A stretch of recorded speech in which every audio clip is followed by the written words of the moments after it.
भाजपा प्रदेश अध्यक्ष अरुण साव पत्रकार वार्ता में कहीं कि राहुल गांधी पर अलग अलग कानून और संविधान बनाए की जरूरत पड़ी का। कांग्रेस के पूर्व राष्ट्रीय अध्यक्ष राहुल गांधी के एक मानहानि के मामला में लोकसभा से सदस्यता खत्म होने के ऊपर आज प्रदेश भाजपा अध्यक्ष अरुण साव पत्रकार वार्ता में कहीं कि पवन खेड़ा के मामला में कांग्रेस से 15 मिनट के भीतर अदालत में चली गई से फिर राहुल गांधी के मामला में आज एक दिन बीते के बाद घलो एमे अदालत में अपील नहीं करे जाते ऐसे काबर है। अरुण साव के यह कहने रही है कि पिछड़े वर्ग के अपमान करे के स्थिति राहुल गांधी ला सीधा सीधा माफी मांगना चाहिए और लोकतंत्र के दुहाई दे के बात ला बंद करके लोकतंत्र की रक्षा करे के काम करना चाहिए। प्रदेश भाजपा अध्यक्ष अरुण साव यह पूछिन कि का राहुल गांधी पर देश में कोई अलग किस्म के कानून बनाए के जरूरत है, काबर की राहुल गांधी अपना बहुत विशेष किस्म से समझत है, तभी अदालत के सजा के बाद भी वो उनकर माफी मांगे के कोई इरादा नहीं दिखा थे। अरुण साव की यह कहने रही है कि पिछड़ा वर्ग के उपनाम के ऊपर टिप्पणी करके राहुल गांधी अपन खुद पर मुसीबत ला आमंत्रित करत हैं।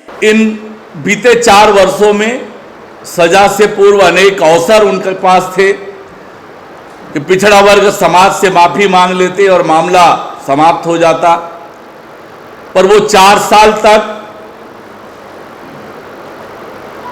पिछड़ा समाज से माफी नहीं मांगने के बजाय अपनी बात पर अडिग रहे और सजा होने के बाद जिस प्रकार की भूमिका कांग्रेस ने अपनी ली वो तो और ओबीसी समाज के जख्म पर नमक डालने वाला हुआ। उनके बयान को सही बताने का प्रयास किया।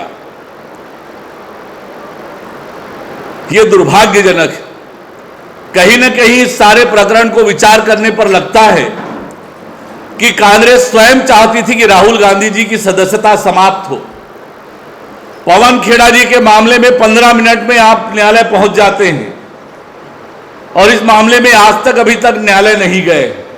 दूसर कोती मुख्यमंत्री भूपेश बघेल कहन है कि राहुल गांधी ला जो सजा देगे है वह राजनीतिक ढंग ले कार्रवाई करेगे है। कांग्रेस मुद्दा ला आवैया चुनाव में जरूर मुख रखी और जनता के सामने जाके अपन न्याय मांगी। ब्यूरो रिपोर्ट, उतलंघा न्यूज। सोर संदेश द बज़ उतलंघा के खबर चारों मुड़ा है नजर। छत्तीसगढ़ी और अंग्रेजी भाषा में खबर पर रहो बेसबर।